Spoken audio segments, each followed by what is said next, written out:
Good morning, everyone. Oh, here we go. This is a new day. A new day. Today is the 11th day, at least this year when we're talking, it's 11th day of the month of Kislev. The 11th Kislev. Kislev is the month, a special month for Chabad, and Chabad is a special organization for Judaism, and Judaism is a special gift to the world. Is a special gift by God to the world. Okay, let's have it. First of all, let's give charity. Let's give charity. Let's forget about all of our troubles. Think about what we have and give as much of as possible of it to others. Here we have charity. Charity saves from death. Charity brings all good things. I have to empty this out soon and give it to people. Okay, that's charity. Now let us say a prayer of thanks to the creator of the universe. Prayer, Psalm 118, the first words of the Psalm 118, and it is King David. And King David's psalm is like this. It goes like this. Hodu la Hashem, ki tov ki lo chazdo. Yom Yisrael ki lo chazdo. It says, give thanks to God because he is good, and forever is his kindness. And la'olam also means to the world. To the world is his kindness. God shows his kindness to the world. That's the essence of Judaism, that God himself is good, and he shows his good to the world. What God thinks is good is not always what we think is good, but he's always right. Now, we're talking about the monumental and all-important meeting between Jacob and his brother Aisav. And I'm sure as you remember, the world depends on people. That's why God made the world and he put man in it, because the whole world depends on people. People. It does not depend on evolution. It does not depend on the laws of nature. It does not depend on human nature, even. It depends on man doing what God wants and changing human nature, changing his nature to do what God wants and fixing up the world. That's the purpose of the whole business. And in order to make this world, so it's a very complicated process of spirituality that God uses, which is very easy to confuse a person. The first of the 10 commandments is don't worship. Well, actually not. The second of the 10 commandments. First of the 10 commandments is that I am God that took you out of Egypt. The second one is don't worship any other gods, which might bring you to think that there are other gods. And in fact, the way God created the world, he made it in such a way that people, it's really easy to think that there are other gods. And it seems that there are other gods. But in fact, there aren't. And what are these other gods that people might think is aspects, spiritual, physical, of selfishness. Selfishness. A person thinks this is what God wants, but this is what I want. I don't want what God wants. And that's the big war between Jacob and Aisav. Excuse me, I got involved in this. Jacob and Aisav. Jacob is, I want to do what God wants, and Aisav says, I want to do what I want. And Aisav was a real good example of a person doing what he wanted to, because he was a murderer and he was a thief and he was a rapist. He stole a woman from under the wedding canopy, all sorts of bizarre things to do, but everybody liked him. Nice guy. And Jacob was, a righteous person, but everybody hated him. Everyone hated him.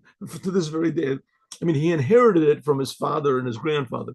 Abraham was called an Ivri, because the word Ivri, and now it's translated to be, it comes out to be Hebrew, but Ivri really means the other side. Aver Anahar. That's how I got this. He was called the Ivri, because he came from the other side of the river, it says. Aver Anahar. But really, one of the midrashic explanations is that Abraham was on one side of the world and the whole world was on the other side. It was one person, everybody blamed everything on him, right? Everybody hated him. people write to me, people write to me that Israel controls the American, whatever it is, military complex. And then somebody else writes, Israel was the ones that started World War II. Israel started World War One. That's for sure. The Civil War that started, the Revolutionary War that started. Israel did everything, right? Did all other bad things. It wasn't Israel that it was the Jews. Before Israel, there was the Jews. And so I said, listen, you don't have to go so far. You don't have to look for reasons. Abraham was hated by the whole world without any reason. You don't need reasons. One person, what could one person do? Not that he couldn't do it with anybody. Everybody hated him. Okay. So here we have the meaning between why did everybody hate Abraham? Why? Because Abraham wanted to bring law and order to the world. A new sheriff in town. Everybody wanted he wanted to bring law and order, absolute law and absolute order into the world. And that's the whole question over here. Aisav wants anarchy. And Abraham wants monarchy. The king, God should be a king of the world. That God should be the king of the world. We Jewish people, religious Jews, say it 100 times a day. That God is the king of the world. He's the king of the world. Every time you make a blessing, you say, Melech Olam, the God is the king of the world. That's what Abraham wanted. Yitzchak, Yaakov. That's the message of the Jews. There's a king of the world. And the message of the people who hate the Jews is there is no king, is anarchy. And if there is, then there's a king of anarchy, but there's no, I think there was a motorcycle gang, there was the Sons of Anarchy. So. Okay, so anyway, Yaakov, the whole purpose of the Jewish people is to get Aisav to listen to them. Aisav, just listen to what we're saying. Listen to our point, right? Listen to our point. And that's what Jacob wanted to do. Aisav wanted to kill Yaakov. He wanted to kill him. He wanted to kill him. I mean, there he had sort of a reason to want to kill him, but because he stole his firstborn, that's another story. But anyway, Aisav wanted to kill Jacob. He wanted to kill him. And now Jacob, Yaakov, is coming back to his brother, and he's saying, my brother, I hope we've had over 30 years, they were separated for 30 years, 30 years to think about this, that I took the birthright from you, it was for your benefit. And now I'm coming to meet you, and we're going to benefit the whole world together. We're going to work together, right? Here, look what you did. Look what you did when I was gone. What did you do? You raped and you murdered and you killed and you stole and you destroyed and you did everything you wanted to. Come on. I mean, you must realize that that's wrong. Now we're going to participate together with the blessing that our father gave to me, right? If he would have given it to you, you would have destroyed the whole world. You would have been another, Hitler or somebody. And now we're going to work together. What do you say, Aisav? So it says, Yeshua, he sent messengers. The messengers, it says, were angels. Jacob sent Yeshua Malachim, and the messengers came back to Yaakov, and they said, Banu Elachicha El Aisav, we've come to your brother Aisav, V'gam, and also Holech Likratcha, and he's also coming to meet you, but not with the same head as you've got. You want peace? Arba Meot Ishimoy has 400 men with him, and he wants to make war with you. But you thought you only had one Aisav to deal with. He's got 401 Aisavs are now coming to meet you. They all want war. And you haven't got even one soldier. Jacob, he wasn't ready for this. he had his family, his wife, his little kids. Perish, what does it mean? Tshuvat Malachim, the answer of the kings, the answer that the messengers was like this. 1 second. Let's make this bigger here. Here we go.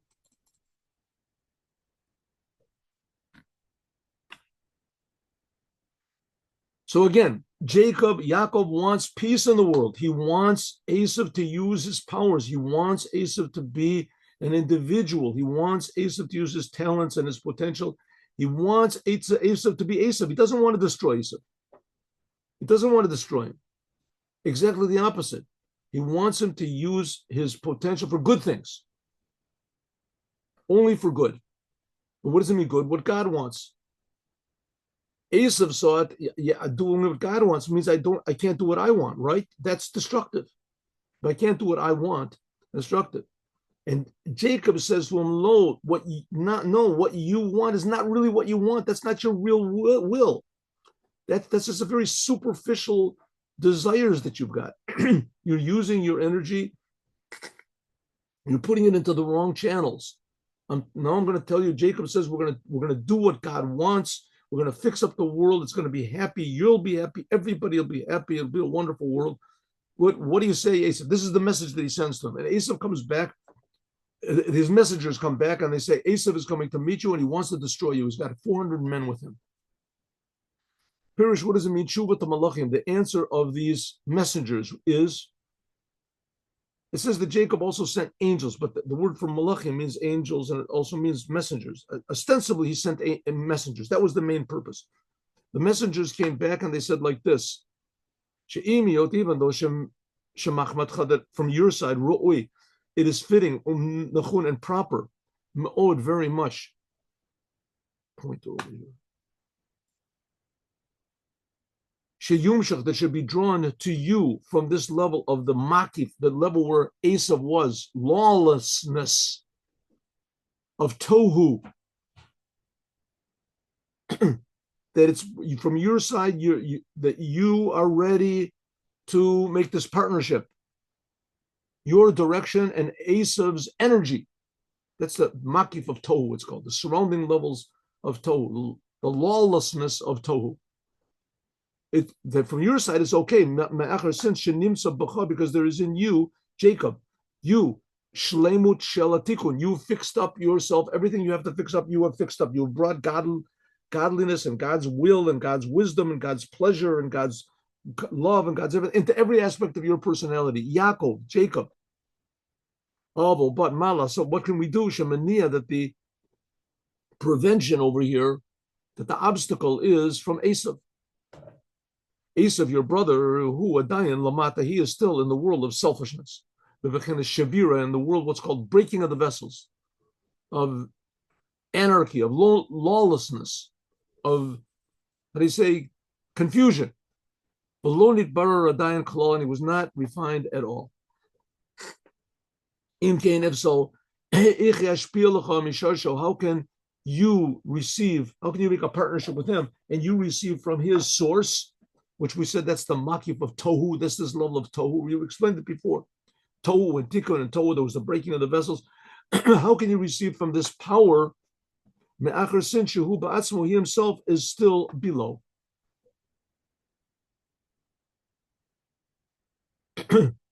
So another way of saying it is that there's two types of egotism. There's egotism, which is destructive, and there's egotism, which is the way God created everybody to be different. This is constructive, and this is harmonious, and this is beneficial to all mankind. But it has to be controlled. And Aisav didn't want any control. Haraya says, and therefore Aisav was still on his own. He didn't want any partnership. He was the boss. How do you say? I want it all and I want it now. That's Aisav. What's the proof that Aisav is still living in the world of selfishness? Haraya, that he sent, Shehu B'Shvir, that he is broken, that Aisav is living in a broken world. Who? Because like it says in the Torah, V'gamu lech likratcha, he's coming to meet you, and he also is coming to meet you with 400 men. As soon as Jacob heard that number 400, he started shaking. It says, Vayera v'yachatz, it says, Yitzaklo, it says he was, Vayetzerlo, I'm sorry. Vayera v'yitzerlo, all of a sudden Jacob was very afraid and pain. 400 men, Daled Meotish, these 400, these are the 400 severe judgments of the external powers which are drawn from what's called in this. These are all spiritual levels. The 400 severe judgment, severe courts of law of God, the Mishtachim, which are found in the upper world, like it says in the Idra Rabbah, which is found in, it's a book, it's a part of the Zohar. This is the big secrets that Rabbi Shimon revealed. Idra Rabbah, the big room, it's called the big meeting. can note it like it's known, that the source of these 400 men that Aisav sent, Nithavu, were created from the 400 shekel kesef, from the 400 units of gold, coins of gold that Abraham gave to Ephron. Abraham Avinu, Olav Shalom, that Abraham, our father of peace, gave to Ephron. Shadalad Meot shekel, that these 400 coins, they are 400 worlds of desire, the yarti that inherit the tzaddikim in the future. So that's pretty good. I mean, the 400, the hainu she'em bechinat orot v'shefa, that they are lights and flow of godliness and pleasure of God, hanimshachim, which are drawn from this level of atika kadisha. That's what's called the inner crown of God, the inner pleasure of God. Shehu bechinat mamutza, which this is a connector. God's crown is a connector between the essence of Ein Sof and the world of Atzilut. God's crown, we say God has all these aspects. So God is a king. So there's a king that's kind and a king that's severe and a king, but the main thing of the king is his crown. King puts on his crown, you know it's a king. You know it's a king. What does the crown do? The crown connects the king, his head, to what's above his head. That's like his power, a sign of his, his sovereignty, that he's a different type of a person than everybody. That's a king. So God also, so to speak, has a crown, and this crown is the ability of God to connect from his aspects that create the world, which is called below the tzimtzum, below the contraction, the world of Atzilut and Bria, Yetzir and Asir. That's what's the world of Tikkun, and the essence of God. Because the fact that God can articulate himself, this is sort of like not godly. God is supposed to be totally infinite in every way. You can't describe what God is. And all these Kabbalistic levels of Atzilut, and that's already how God, so to speak, like he said, the limits himself, limits his Ohr, articulates his Ohr, whatever you want to call it, and that he comes down to make a world, God. And the connector between that and the essence of God, that's what's called the crown. And this crown is good, but it's also not good. We'll talk about it in a second. The crown is good because from it comes all creation, right? The crown, that's God. Godless creates all the creation. But it's not good because the crown is above bad and good. It's not good, but it's not bad either. The crown of God is above all distinctions.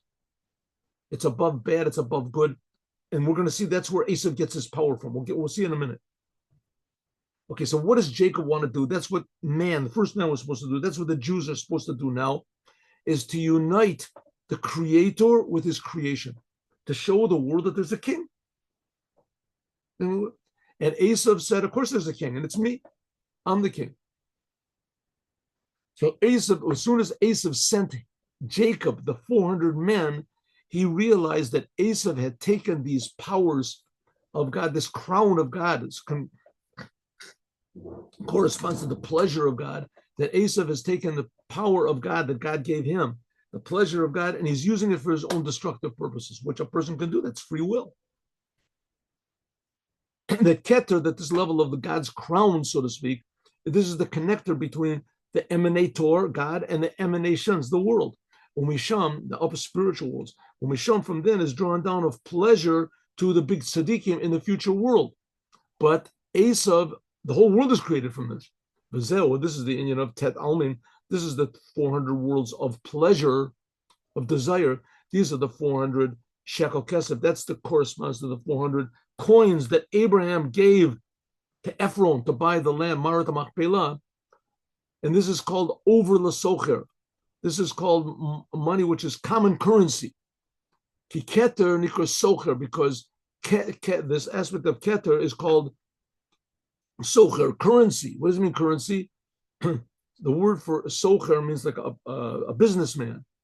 But the word socher also means to go around, like a schor, like it says go around. Shehu bechinet hamakif. This is a surrounding level which surrounds all creation. Okay, so just to put everything in proper perspective, God creates a world, right? And he's creating the world all the time. But God is not a world, and God is not divided, and he's not separated. God is ultimately real. He creates the spiritual world. He's more real than the spiritual worlds. How does God get from his infinite oneness to the world? That's a big question. That's a big question, right? It doesn't make any sense. So the answer the Rebbe is saying that how he does it is he's got this aspects of godliness. And one of them is called God's crown. By means of the crown, he can come down into the lower worlds. This crown of God is God's pleasure. God is creating the world because God wants to. Gets pleasure from it. So this crown is accessible to good or to bad. We'll talk about that. That's Aisav and Jacob. They were twin brothers. They're the same parents, the same upbringing. But Tet Almim the Kasufim, the 400 worlds of desire, him over the Socher, they are boim v'nimshachim. They're drawn from this level of Socher. So where do we get this thing of over the Socher? The money that Abraham gave to buy the cave of Machpelah, Martha Machpelah, Hebron, where Sora and we wanted to bury Sora. And that's where Abraham, Isaac, Jacob, they're all buried today. So in order to buy this, he gave him 400 coins, which were common currency over the Socher, which means that they're acceptable by all businessmen.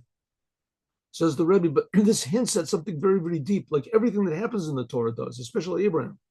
And this idea of Socher hints at a level of godliness which is above all limitations. Socher means surrounds. It surrounds all limitations. This is like the crown of God. The Keter, the crown of God, is called Socher. It's called Socher, like a Socher going around. And the 400 worlds of desire, which correspond to the 400 coins that Abraham gave to Ephraim, which eventually morphed down when they came into the hands of Aisav to the 400 evil men that Aisav was sending now to destroy Yaakov. But it says the 400, this comes from the essence of God, which is above, Gam Miketer, even from this level of God's crown. That's the essence of God, so to speak. Again, we have to remember, the whole story over here is how important this physical world is to God. We cannot possibly understand this until Moshiach comes. But the point is, this physical world is infinitely important to God. And that's the whole story of the Bible. That God creates a world and he puts us in the world. And because he puts us in the world, he creates the world. From his essence, he creates the world. It's very important to this importance that there is the world. The world gives God pleasure. Nachat ruach, it said. This is accessible to everybody. Everybody can get a hold of it, right? Evil people can also get a hold of it. From Keter, and from there is tzaddikim. I don't like to talk about this all the time, but it's just something that impresses me so much. If you ever saw a picture, movies, there were movies, there still are, of the Nuremberg Nazi rallies in like the 30s, the Nuremberg rallies. You see like 1 million people standing.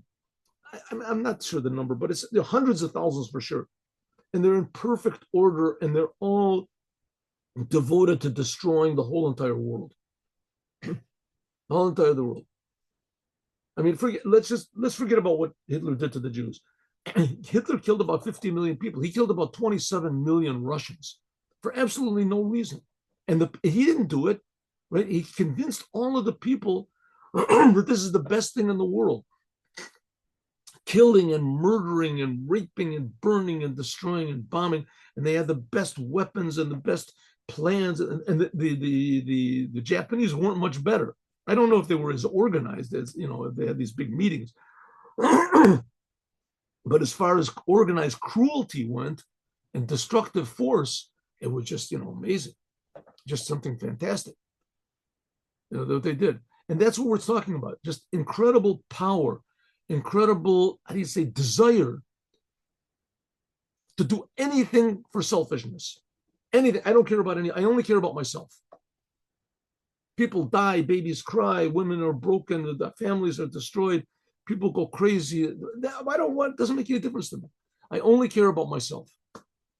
I'm totally impervious to any, there's a better word for it. What's it called? It's called, there's a better word for it. You don't feel anybody else. Okay.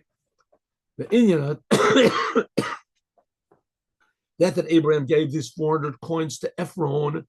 This is a way of bringing down these highlights of the 400 units of God's pleasure, to bring them down in order that it should be used afterwards and make an extra blessing in the world. That's the job of the Jews. But that's what Abraham's idea was, to bring this godly pleasure into the world, and eventually it would be used by the Jewish people to perfect the world.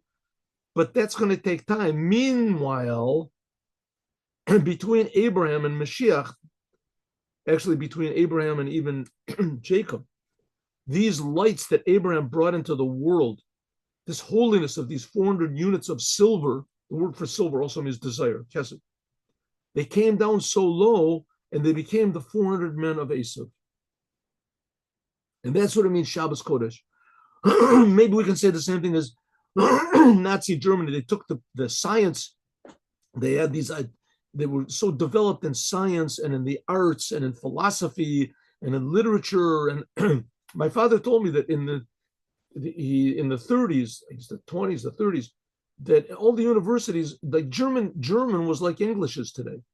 All the textbooks were written in German, and you had to know German, and the big breakthroughs in science and everything were Germany and German. So all of this ability for invention and improvement of the world, it can be diverted. And that's what that comes down to the 400 men with him. These 400 men, this is the idea of sak. 300 and 100 is 400. Sak. Sak means sackcloth. Like it says in Isaiah, I will cover the heavens with darkness, and I will put sackcloth as a covering over them. Sackcloth is a sign of mourning. And that's this 400. Because you can take good and bring it down to bad. That's what's in the Torah, chogros sak. Like it says, when the Jewish people misuse the Torah, that the Torah puts on sackcloth. Sackcloth is a sign of mourning. That's this 400. You know, shnitaba levush sak, there is put a garment of sackcloth that the external forces can nurture from it. Perhaps the best example, I think, to today is Christianity. I mean, all of Christianity is based on misinterpreting the Torah. So the Torah is a wonderful thing. The Torah was given by God. But it can come down into the world and to give nurture to the forces of idolatry. I mean, luckily there are sentences in the Torah that keep people in line. But the idea behind the whole business is that you can change what God wants. You can change what God wants. God wants clearly this, and I say God wants something else. That's what Aisav did. Aisav, by the way, is Rome. Rome. We're in the exile now, is the exile of Rome. The Romans, they're the ones that destroyed the Second Temple. We're now in the exile of Rome. And how do we fix it up? Like Yaakov wanted to fix up Aisav. He didn't want to kill him. He didn't want to destroy him. He wanted Aisav to come to his senses. In the future, Lati Lavo, when we finish all of the refinement in the world, that it says there won't be any more death. There won't be any more selfishness, evil, destructive forces in the world. And Ruach Hatuma Avir Min Haaretz, I will pass away the spirit of impurity from the world. Ki az Yachzer Ephron, then Ephron, that he was the one who sold Abraham the 400, the cave of Machpelah Hebron. He sold him this burial place. As Abraham gave him these 400 units of godly pleasure, and it came that this 400 units came finally in the hands of Aisav, and he misused them. In the future, we'll get these 400 units back. The 400 kesef l'shosham, they'll go back to their source and holiness. And then things will be complete. Then things will be all right. But me'ata now, as soon as Jacob saw, he thought that he could, listen, if Jacob would have met up with Aisav back then, this was like 4,000 years ago. 4,000 years ago. I mean, there wouldn't have been all the wars in the world, all the famines, all the plagues, all the discord. I mean, how many the non-Jews have killed each other nonstop? Attila the Hun and all these. Read history books. Just killing one another right and left, making a war is like the biggest, most wonderful thing you could do. The Crusades, let's go and we're going to kill the Arabs. And the Arabs said, let's go and we're going to kill everybody, right? Came along Muhammad and he said, we're going to kill them, we're going to destroy. And he won. He won these battles. That is the Messiah. He kills people and he destroys and he conquers. And this guy conquers this guy, and this guy kills this guy, and this guy rapes this guy, and this guy takes these people into imprisonment. Right? There wouldn't have been all this. All this trouble wouldn't have been. But it didn't work. And therefore, all the troubles of the world have been Aisav, when he would get to his source, asher hu mevakesh, that he wanted to, that he himself was below. Jacob wanted to elevate Aisav, and he realized, as soon as he saw these 400 men, and that the 400 men were in the control of Aisav, and that they were powers of destruction, he realized, I jumped the gun. I thought that the fact that I worked in the house of Lavan and for 20 years, and that I sat and learned Torah for 14 years, and I suffered all these other things, that we're ready. He fought with the angel of Aisav. Well, that's going to be in a few minutes. I thought that Aisav was ready, and I realized it's going to take a few more 1,000 years. What can I do? So he said, Ein Aisav, therefore, the only thing I can do is Rak Sheyamshich, that should be drawn down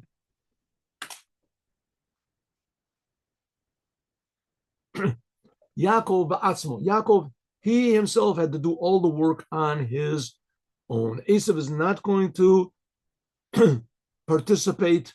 He's not going to join in the struggle to improve the world. He's not going to do it. So therefore, Jacob and Bnei Israel, Jacob has got his name, he's going to get his name changed to Yisrael. So therefore, when he knew in himself, Tzorech Shamshech, that he had to draw down these, Jacob, I have to do all the work on my own. Lochen Hutzruch Lalot Man, he had to elevate this, what's called feminine waters, Kenegdo, to Aisav, Kadei Lamshich, in order to draw down this, in this surrounding level, Ki Ruach, Aisi Ruach, etc. What does this mean? We've talked about this before, I think. Feminine waters and masculine waters. Masculine water is pleasure, will, pleasure, life. And masculine waters is the life that God gives down to us. The pleasure, God comes to us, the blessing. Life that comes out. Feminine waters, mayan and nukvin, it's Aramaic. Feminine waters are the life force and the pleasure and the will that we give up to God. That we you say, defy nature and elevate ourselves to the Creator. Maybe I give a simple example. Trusting in God, right? On the coins in America is right, in God we trust. What does it mean in God we trust? You have a chance to steal. You have a chance to, they say, to benefit yourself, but you know it's not honest. You know it's not honest. So you say, in God we trust. I put my life, my bank account, myself, my future, I put it in God's hands. I'm not going to do it. That's called elevation. That's called feminine waters. That's called feminine waters. Instead of thinking about myself, I think about God. What do I want? I want the money. If I don't get the money, maybe I won't be able to pay my bills. Maybe this, maybe that. No, I'm going to trust God. Everybody says, are you crazy? Are you nuts? How are you going to pay your bills? How are you going to have a nice car? Where are you going to get gas for your car? Are you going to buy new silk shirts? And right? You're going to be popular if you haven't got any money. Take the money. It says, for yourself. It says, no, I'm trusting in God. That's called feminine waters. You elevate yourself to God. And so you can do with everything in life. Instead of loving yourself, you love God. God is creating me. Instead of fearing for yourself, you're afraid to go against what God wants. God is so good. How can I go against what he wants? That's called elevating feminine waters. You elevate your desire, your pleasure, your life to think about the Creator. So Jacob, he thought that he's going to meet up with Aisav. And that now Aisav has already fixed himself up. And Aisav, because his source is so tremendously high, is now his powerful source, the world of Tohu, is now going to join together with Jacob, and they're going to fix the whole world up. But it didn't work. Jacob saw that Aisav was not ready. So therefore, Jacob said, okay, I'm going to have to arouse Aisav on my own. He didn't do it on his own. He doesn't want to come down. I'm going to have to try to bring him down a little bit. So what did he do? Jacob, he sent gifts to Aisav. Sheshalach, these are the gifts that Yaakov sent to Aisav. This is the elevating, raising up this feminine waters. You look in the Torah, that's what he said. He sent camels and he sent the donkeys. We'll see. He sent these gifts, something like the sacrifices in the Holy Temple. You take an animal, instead of using it for your own self, you burn it up. He elevated this Maya Nukvin, this feminine waters, in order to draw down the blessing, the masculine waters of this Tohu. Jacob said, I'm going to do it on my own. I'm going to do it through Aisav. I thought Aisav was going to do it. He was going to bring the blessing down to me, that he had done his work, and he's going to join with me. I see it's not going to happen because I'm going to have to ignore Aisav. I'm going to have to find a way to open up Aisav, that he won't be thinking about selfish things anymore. And then I'll draw the blessing down on my own. So what did he do? He sent gifts. He sent sacrifices, if you want to call it, to Aisav, gifts. Therefore, he sent camels, even though that they are impure animals, because regarding what's called the surrounding light of God, that's what we just talked about before, there is no bad and good. Darkness and light is the same. So he could send even impure animals in the holy temple, where everything has to be orderly. You can only sacrifice goats and cows and sheep. That's all. You can't bring camels. Nice big camel. Why not? You can't do it. Why? Everything is orderly. But here he's dealing with Aisav, and Aisav, his thing is this disorder of the upper worlds, the worlds which are above order, if you want to call it law, no law. That's the world of Tohu. So I said, okay, so I have to act accordingly. So he sent him also so to speak, the sacrifices that he made, the elevation of the animals that he did were even not kosher animals. Like we're going to explain what it says, Vayikach haba biyado mincha, which we're going to talk about later, God willing. And that's what Jacob prayed. Said, may the God of my father Abraham, that Jacob prayed, that should be drawn to him alone. These levels of godliness that empowered Aisav, this level of Tohu, Jacob prayed that it should be drawn down to him without Aisav. What? In the merit of his fathers Abraham and Yitzchak. Lazorlo, to help him, that he would be able to draw down these high levels of godliness, that it should be revealed below. And that's why he said, Hatzileni, now please save me from Aisav.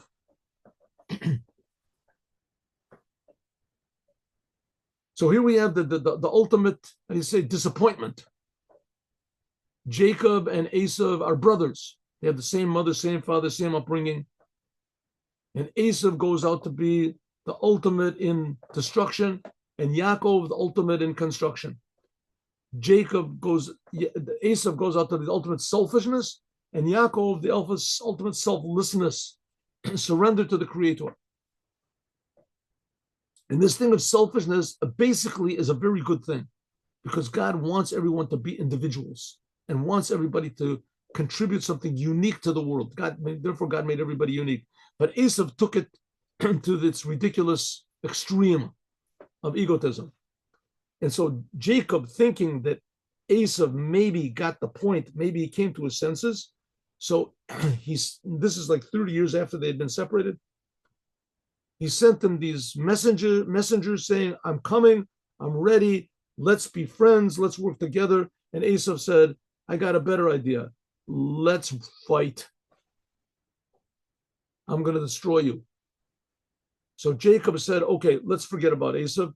There's a purpose here. We're living for a purpose. We're not just living for peace and for ourselves that everybody can just do what they want to. We're living for a purpose. And the purpose is to perfect the world. I thought that that Aisav would be my partner. Now I realize I have to do it on my own.